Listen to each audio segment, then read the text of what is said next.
Yara Zanetti, que nós vamos falar um pouquinho sobre alimentação e qual a relação que ela tem com os transtornos alimentares. Será que tem alguma ligação, né, transtorno alimentar com até mesmo suicídio? Então, com vocês aqui, Yara Zanetti, nutricionista comportamental. Seja muito bem-vinda. É uma honra também e a importância que tem, como você disse, da gente falar desse assunto, né? Você é nutricionista comportamental. Qual é a diferença e o que é ser uma nutricionista comportamental diferente da tradicional? Como é que é? Certo. Até porque eu passei um tempo realmente trabalhando com a nutrição tradicional, né? E não é que uma coisa é certa e a outra é errada, não se trata disso, mas é um campo da nutrição que vem crescendo muito porque trata sobre a empatia com o outro ser humano, sobre o tratamento e o acompanhamento da alimentação nos transtornos alimentares, né? No caso das emoções, do comer emocional disfuncional. Então, a gente tem a nutrição tradicional trabalhando a alimentação daquela forma, né? Dieta, né? Aquela coisa estruturada de quantidade e qualidade, que também a gente engloba dentro da nutrição comportamental, mas a gente considera muito mais a questão do comportamento do outro e o quanto isso influencia desde a infância, né, no ato dele de comer. A gente enxerga a alimentação não só como um ato de matar a fome, mas como um ato social também, né? Um ato cultural também. Então, a gente tem a alimentação com toda essa sua gama de coisas e a nutrição comportamental cuida de tudo isso. Podemos dizer aí que é uma nutrição mais humanizada, onde você consegue individualizar de acordo com as emoções, de acordo com a forma como a pessoa se relaciona com a alimentação, né? Até porque a gente já trouxe você outras vezes, a gente falou sobre as emoções, né? Em relação a quem que nunca comeu uma emoção na vida, né? A gente come, a gente tá feliz, a gente come, a gente tá triste, a gente come, a gente tá apaixonado, a gente come. É isso. E a gente tá de luto, a gente come. Então a gente precisa entender como é que eu lido com as minhas emoções, né? Então a gente já falou muito sobre isso e eu acho que tem tudo a ver com o tema de hoje também, né? Então, para que a gente possa começar, Yara, eu separei aqui algumas perguntas, né, que são pertinentes aqui para o nosso tema. Existe alguns transtornos, né, mental relacionado à alimentação, que pode levar ao suicídio, é isso mesmo? Sim, a gente tem dados hoje, né, estudos mostrando que sim, que os transtornos alimentares, né, que são transtornos psiquiátricos, né, que é o quê? A bulimia, a anorexia, né, que são aqueles comportamentos disfuncionais realmente, né, doentios em relação à alimentação. E que, inclusive, muita gente apresenta, se a gente for traçar aqui alguns sintomas, muita gente vai se encontrar, né, dentro deles. E a gente precisa falar muito sobre isso. Por quê? Como eu disse, a gente está falando do Setembro Amarelo, a gente está falando de suicídio. E os transtornos alimentares, eles podem levar ao suicídio. E como a incidência é muito maior entre as mulheres, né, a gente sabe que hoje as taxas de suicídio são maiores entre os homens. Porém, quando a gente fala de mulheres, a gente tem aí uma grande relevância dos transtornos alimentares levando a isso, sim. Sim. Isso a gente pode dizer que começa logo na infância, muitas vezes pela forma como os pais mesmo se referem ao corpo dos filhos, ou até mesmo aquilo que... as crenças, né, que a gente acredita. Muitas vezes os pais falam, precisa comer tudo, se não raspar o prato não vai ter a sobremesa. E aí tem aquela preocupação que se você desperdiçar comida, você vai pro inferno, até mesmo tá errado. Porque é pecado, né? Na verdade, é pecado desperdiçar comida. A gente inicia, né, até bom para as mamães aí que estão nos assistindo, entender que muitas vezes a gente está criando ali um trauma para nossa, né, que no futuro esse adulto ele vai ter um transtorno alimentar. Ele pode estar caracterizado nisso? Com certeza, né? Todos os transtornos alimentares, você pode ter certeza que eles têm raiz na infância. E não é uma questão de culpabilizar uma mãe ou um pai, porque muitas vezes aquilo ali é feito sem conhecimento, sem informação. É o que ela sabe que está certo, Exato, né? é o que eles sabiam que estava certo ali naquela ocasião. E a própria medicina também, né? Se você for pegar as informações de médicos da época dos nossos pais, dos nossos avós, elas já mudaram muito em relação ao que é hoje. E todas essas frases que você citou, com certeza, aquilo ali pode ser um ponto traumático para uma criança que ela arrasta para o resto da vida e entra nisso, que eu acredito que a gente vai estar falando um pouquinho mais depois, que é o transtorno dismórfico corporal, que é o quê? É como essa criança, digamos assim, ali na infância vai vendo o corpo dela de uma maneira irreal, ela vai enxergando o corpinho dela de uma maneira diferente do que ele realmente é, Seria as distorções ali? Distorção da imagem corporal. Ela se olha e acha que ela é de um jeito, mas na verdade não é. É como se ela pintasse algo muito ruim, baseado nas frases que ela escuta, não só sobre o corpinho dela, mas sobre a própria comida. É tão engraçado isso que eu acredito que muitas pessoas devem estar nos ouvindo e vai se identificar com o que eu vou falar agora. Por exemplo, na minha adolescência, eu sempre achei que eu era muito gorda. Eu sempre me identifiquei como uma pessoa gorda. E aí, quando eu olho as minhas fotos, eu era magérrima. Né? E assim em diante. Aí, quando eu tava na adolescência, eu também imaginava que eu era super gordinha. E aí eu olho e falo, caramba, hoje eu posso dizer que eu estou no sobrepeso e estou gordinha. Mas naquela época eu me via gorda. Exato. E na realidade não. E eu vejo que várias colegas fazem o mesmo comentário. Nossa, eu imaginava que na adolescência eu era super gorda. E, gente, eu era magérrima, eu era muito magra e etc. Né? Isso já é uma distorção da imagem? Exatamente. É isso que é o transtorno dismórfico. Entendi. É quando você olha ou o seu peso como um todo, né? Ou então uma parte específica do seu corpo e aquilo te causa dor. Porque você olha aquela parte do seu corpo, digamos assim, e você não consegue encontrá-la dentro de um padrão. E você se cobra isso excessivamente. Padrão, né? Exatamente. Que a sociedade cobra demais. Exatamente. Né? Que é um padrão que muda conforme os anos, as décadas. E aí, como é interessante isso, né? Porque são crenças que ficam tão enraizadas que quantas vezes a gente fala para os nossos filhos ou para algum amigo, se você comer muito, você vai engordar. Se você não comer direito, você vai ficar magérrima. Que tem dos dois lados, né? Tem a questão da pessoa que é muito magra. Sim. E tem da pessoa que tá obesa, né? Sim. E às vezes a gente fala isso inconsciente, né? De forma bem... achando que tá fazendo um bem pra pessoa e, na verdade, eu tô criando mais transtorno ainda, seria isso. Exatamente. Então, de fato, a gente precisa aprender a lidar com as emoções. Não é simplesmente fazer uma simples dieta. Vai muito além disso, né? E principalmente quando a gente fala da importância disso na infância, porque a gente tá falando que a raiz é ali.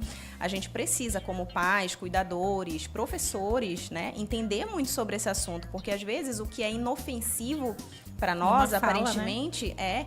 é algo que vai ser cortante, gerar uma dor aí pro resto da vida para aquele ser humano. Sim, nossa, é tão importante a gente vigiar mesmo, né? Exatamente a fala. Uma fala, exato, ela pode ofender muito mais do que qualquer atrito físico, literalmente, exatamente, né? Bom, sabendo que o suicídio pode ser multifatorial, mas principal causa é a questão mental, sendo a principal a depressão. Como a alimentação pode estar auxiliando nisso?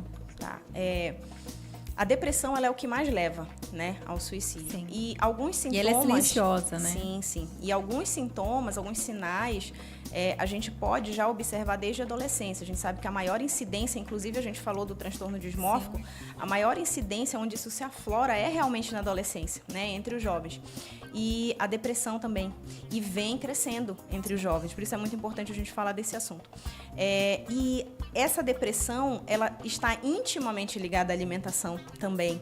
Não só como talvez uma consequência, como também uma causa. Porque quando a gente fala de depressão, a gente fala também de neurotransmissores, né? Que são aquelas substânciazinhas que estão ali no nosso cérebro, fazendo a conexão entre um neurônio e outro.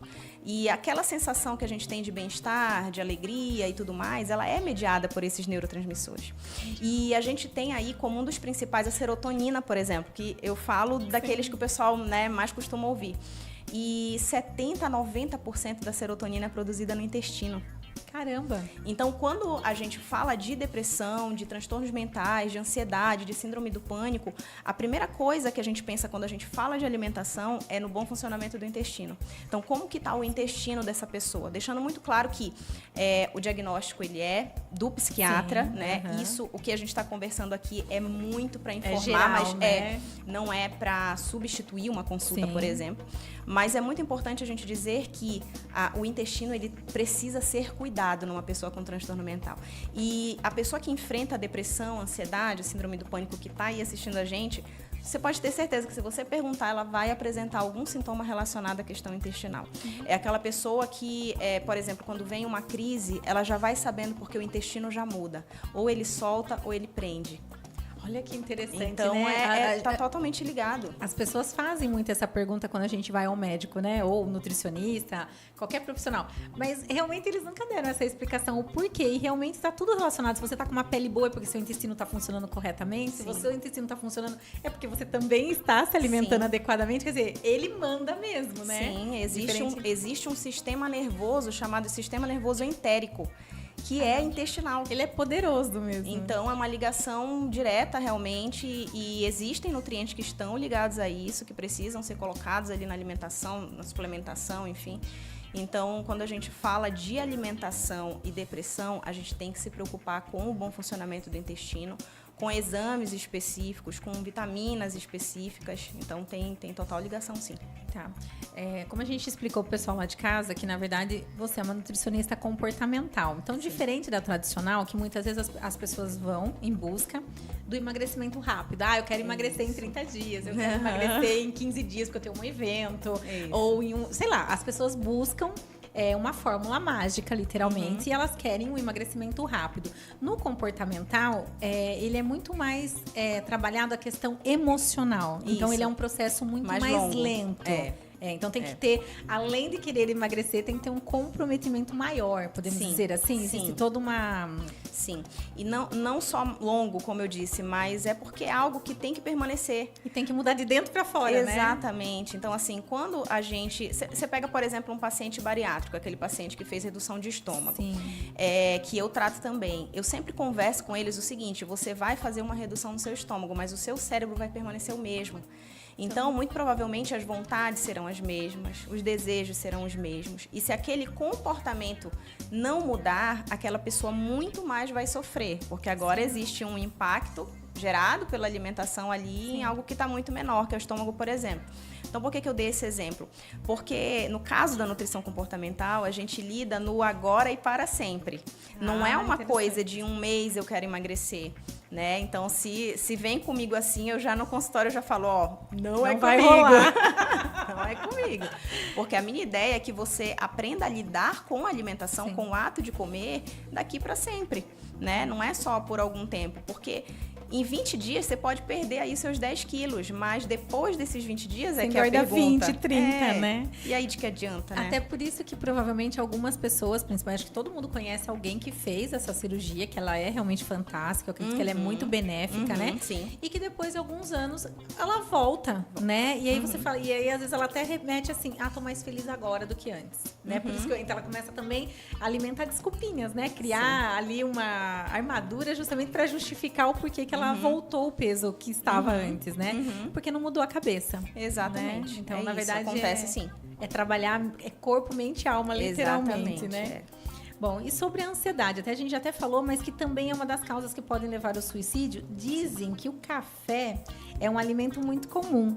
Ele pode agravar a ansiedade, é verdade? Então, quando a gente fala... por que a gente fala disso aqui? Em Serquilho, principalmente, né? O povo, se fosse no Pará, de onde eu vim, seria o açaí, mas aqui é o café.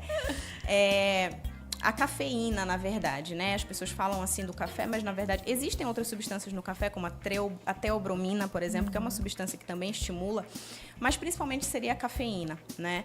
E é importante a gente falar que não tá só no café, né? Tá no chocolate, né? A cafeína tá no chocolate, tá nos energéticos, por exemplo. Então, assim, o que acontece ali? Ela pode... Então, o café, ele em vez... diferente do que as pessoas podem imaginar, que ele é ele vai te dar uma energia, na verdade, ele vai te acelerar e se você tiver aí propício a uma crise de ansiedade, ele vai... Sim, ele tem a ver. Não é que ele vai agravar a ansiedade, deixando muito claro. Tá. Mas o que acontece com a pessoa que tem o transtorno de ansiedade, né, generalizado? Ela tem gatilhos. Então, quando entra a cafeína ali no organismo e ela estimula o quê? O sistema nervoso central e o autônomo. O que isso quer dizer? Ela vai te deixar em estado de alerta. Entendi. E esse estado de alerta, numa pessoa com ansiedade ali no início, pode ser um gatilho para virem as crises. Então, o que eu costumo falar? Não é que o café vai piorar a ansiedade, mas se principalmente a pessoa está ali no início daquele acompanhamento, se ela consegue entender... Exatamente, porque, por exemplo, se você pega uma pessoa que já está em acompanhamento, de repente fazendo já medicação, o que ela vai aprender ali na psicoterapia? Ela vai aprender a lidar com as crises e conseguir meio que sozinha sair delas. É mais ou menos, falando de uma forma leiga, mais ou menos isso. Mas o que acontece? Quando a cafeína entra nesse processo, não vai causar tanto dano, porque a pessoa já vai saber que aquilo ali é apenas um efeito daquilo que ela está comendo. Entendi. Mas se é uma pessoa que está no início daquele processo, ela vai sentir como algo que é um sintoma, e aquilo vai se agravar e aí vai vir a crise. Então, se você está no início, ainda não começou, ainda não está efetivamente no tratamento, eu desaconselho o uso do café. E agora um ponto importante, viu, às vezes gente? parece inofensivo, né? Vou tomar um cafezinho, às vezes tá tomando um veneninho. Não. E sabe o que acontece também? Existe o tipo de metabolização diferente. Às vezes, a metabolização do café, para mim, é diferente do que é para você. Se eu tenho uma metabolização muito rápida, aquilo ali para mim vai ser tranquilo, mas às vezes para outra pessoa, não. Entendi. Então, os sintomas ali vão ser agravados muito mais, às vezes, em algumas pessoas do que em outras, né? Então, tem que ter cuidado com relação à cafeína por conta disso. Olha que interessante. Se a gente tá falando que a gente precisa aprender, né, a lidar com as nossas emoções, com os alimentos, é justamente a gente identificar em que momento até que eu posso comer um determinado, seja um chocolate, seja um café. Ou até mesmo um carboidrato, né? Para eu poder, eu vou aprender, na verdade, a lidar de acordo com a necessidade do meu corpo, seria isso. Isso. E trabalhando a mente também. E nisso é muito importante a gente se conhecer. Porque, por exemplo, existem pessoas que elas já sabem quais são os alimentos. Inclusive, vamos pegar uma outra coisa que não teria a ver, assim, né, com o transtorno mental, a gastrite, por exemplo, que é uma coisa super comum, né? Normalmente, as pessoas... elas já sabem o que é aquilo que vai causar as crises de dor, né, de azia, enfim. Então, é muito importante a gente se conhecer.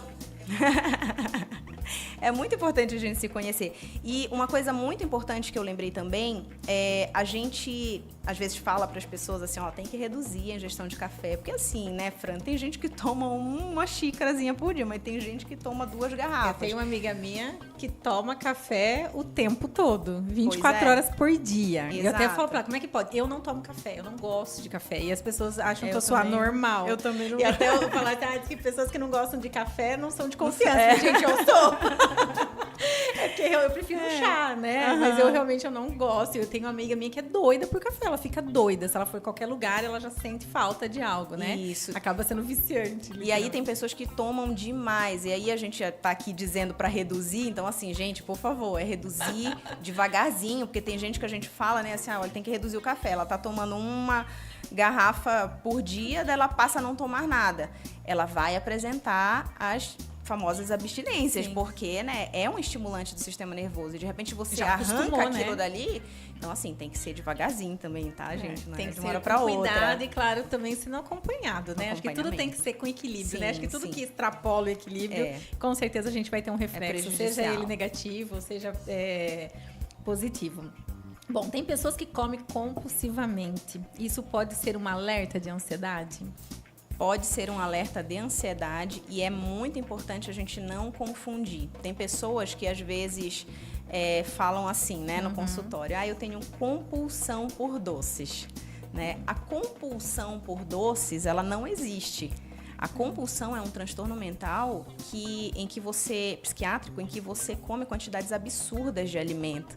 E às vezes a pessoa acha que ser compulsivo é você, eu comi 4 brigadeiros.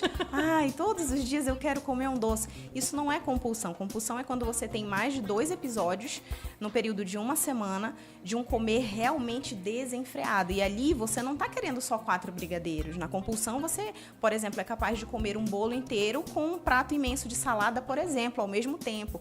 Então você encontra... A ponto de até passar mal. Com a certeza. Ideia é comer aquela pessoa mal. Que come, que literalmente ela começa... Ela precisa sentir o prazer de passar mal. De estar passando mal, exatamente. Para poder parar. Isso é para poder. Eu tô falando isso até para as pessoas identificarem, né? O que é a compulsão, né? Pra gente ter essa noção. Sou compulsiva ou não? Eu comi demais, né? Eu dei até uma exagerada. Eu costumo exagerar, mas não, eu sou compulsiva. Eu tenho essa noção. E às vezes a pessoa ela é habituada ao doce. Então, assim, você criou um hábito de todos os dias comer um doce depois do almoço, por exemplo.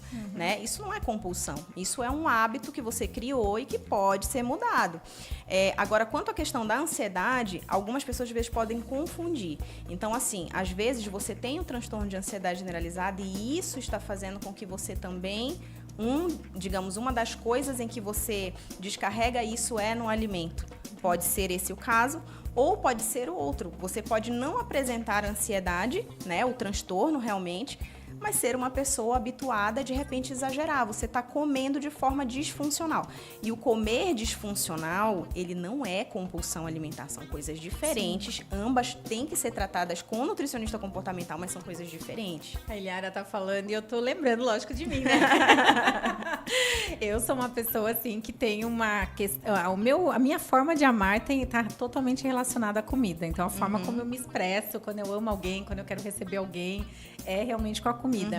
E é muito engraçado você falar isso, porque, assim, pra mim, eu sinto prazer em comer um doce quando eu termino uma refeição gostosa. Pra mim, se tiver um prato especial, se eu for num restaurante legal, tem que ter uma sobremesa. Tanto é que a minha maior decepção é quando não tem uma sobremesa legal, uma sobremesa super especial. Porque pra mim, é algo assim que, nossa, me dá um prazer imenso, né? Que incrível isso, como tem a ver realmente. Eu tenho, lógico, que observado, eu estou no estágio de vigilância, já melhorei muito, mas eu tenho essa questão aí com afeto, com as emoções. Sim, realmente... eu tenho um pouco isso também. Por exemplo, quando chega pessoas em casa, qual é a minha forma de dar amor? Fazer comida para aquelas pessoas. E aquilo dá um prazer na gente de ver as pessoas comendo. Nossa, que delícia. Não, pra mim, se ninguém comeu, não repetir, eu falo, nossa, que triste. Que choque, é um choque. Então, é por isso que eu falo para você que a alimentação, Fran, ela não é algo robotizado, né? Ela está inserida na nossa cultura, ela está inserida no teu social, né? Não é de hoje que, por exemplo, para a gente comemorar, sempre tem comida envolvida, né? Então, já vamos comemorar, tem a comida envolvida. Sim. Então, imagina para uma pessoa que está em processo de emagrecimento não saber lidar com isso. Existem as fugas sociais, a pessoa deixa de participar de eventos sociais que envolvem comida, e isso é um comer disfuncional. Então, são coisas que as pessoas não prestam atenção. E aí elas vão, por exemplo, num processo de emagrecimento, pegam uma dieta restritiva, radicaliza, e aí perde lá os 10 quilos que você falou em 20 dias, mas o comer dela continua disfuncional. E por continuar disfuncional, aquele peso vai voltar. Sim, porque ela fez algo com raiva, né? Algo não querendo fazer, e em curto espaço de tempo, ela não resolveu o problema. Ela só jogou uns panos quentes em cima e que depois vai esfriar. Disfarçar, né? Bom, faz sentido usar vitaminas para melhorar a depressão? Ou isso é um mito? Então, eu gosto sempre de deixar muito claro, assim, que para a gente fazer suplementação, a gente precisa fazer exames. A gente precisa saber como que realmente aquela pessoa está e se ela está precisando. A gente vem tendo, muito legal a gente falar sobre isso, porque vem tendo um boom, assim, de... Vitaminas, né? Suplementações, e são injeções, soros e parece enzimas, chique, né? Virou um pouco moda também, né? Porque as pessoas, Fran, elas sempre vão querer estar recorrendo àquilo que é mais fácil. Mais rápido. Então, se é mais fácil para mim, ao invés de tornar a minha alimentação funcional, aprender a comer direito, aplicar uma enzima, aplicar um soro de vitaminas, enfim, é mais fácil aquilo ali, eu quero ir para ali, mesmo que eu tenha que pagar muito. E aí a indústria farmacêutica, né? Agradece. Exatamente. Então, assim, por isso que quando eu falo de vitaminas, eu preciso entender esse paciente, eu preciso saber de exames, não saber que se ele vai precisa. Precisar e não que não vai ser funcional, né? Exatamente, às vezes precisa sim. Só que não é uma coisa que, como algumas pessoas fazem por aí, precisa suplementar tal vitamina na quantidade. Tem gente que já chega nesse ponto nas redes sociais. Tal vitamina na quantidade tal. Não, peraí, cada organismo é de um jeito. Agora, é claro que existem vitaminas que a gente dá uma atenção especial quando a gente já está investigando sobre aquilo. Então, eu tenho sinais, sintomas de uma pessoa que está com depressão, né? Então, assim, o que eu vou investigar? Eu já vou ser assertiva porque eu já entendo que naquela situação pode ser que algumas vitaminas estejam depletadas, diminuídas, né? E entre elas a gente pode citar algumas, a vitamina B12, a vitamina D, né? Que depois da pandemia a gente observou que, assim, a maioria da população... Tá todo mundo tomando B12. Todo mundo. E vitamina D, né? A gente observou, assim, que as pessoas estão com carência mesmo, né? Então, assim, são vitaminas que a gente dá uma atenção especial para investigar e suplementar. Essas vitaminas que você falou, existe algum alimento que pode dar uma equilibrada? Porque o que eu observo? As pessoas ouvem falar que a B12 é boa, aí eu vou lá, eu nem sei para que serve, mas essa doutora Iliara falou que é boa, eu vou lá e vou comprar, vou pedir.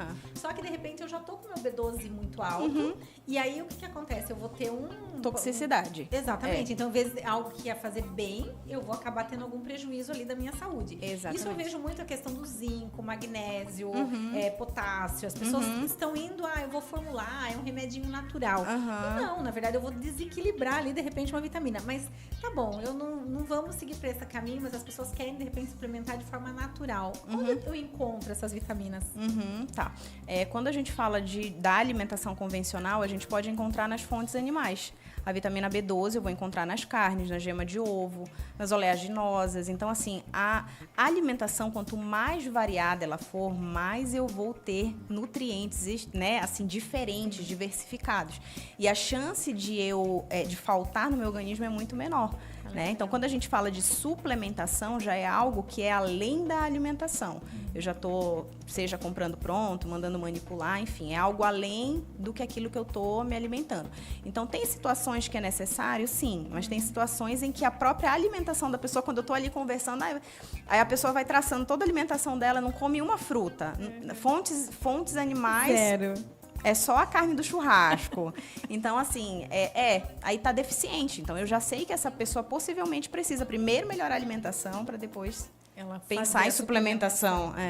Tem uma perguntinha aqui também, Liara. Foge um pouquinho do nosso contexto. A gente já falou sobre um pouquinho do suicídio, dos transtornos comportamental. Sim. Mas a gente sabe que aqui a gente tá ao vivo, então algumas pessoas estão mandando algumas perguntas. Eu queria compartilhar com você. Na verdade, estão perguntando se uma pessoa que está em um processo ela tá querendo engravidar e ela sabe que ela precisa fazer alguma suplementação. Qual é a sua dica para alimentação de uma pessoa que está aí em busca, né, uma tentante em engravidar? Legal. Inclusive... é isso que eu ia falar. Esqueci desse detalhe, acho que até por isso que a pergunta veio nesse formato, né? Eu trabalho com a nutrição materno-infantil, né? Sou especialista em nutrição materno-infantil também. Né? E a gente trabalha com a questão da fertilidade, né?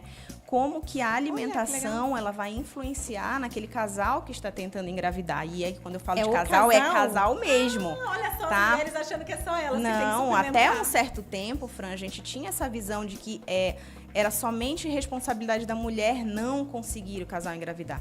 Mas hoje a gente sabe que o homem também. A gente tem estudos comprovando que, por exemplo, o homem que está com obesidade, ele vai ter mais dificuldade de produzir espermatozoides, entre aspas, úteis, né? Que fecundem realmente o óvulo. Rápidos, né? Exatamente. Que cheguem até lá e realmente, né, consigam finalizar. Ali. Então, os dois, a gente acompanha os dois. Então, assim, precisa de uma suplementação específica normalmente, sim. Só que também a gente faz exames para saber. A gente nunca suplementa no escuro.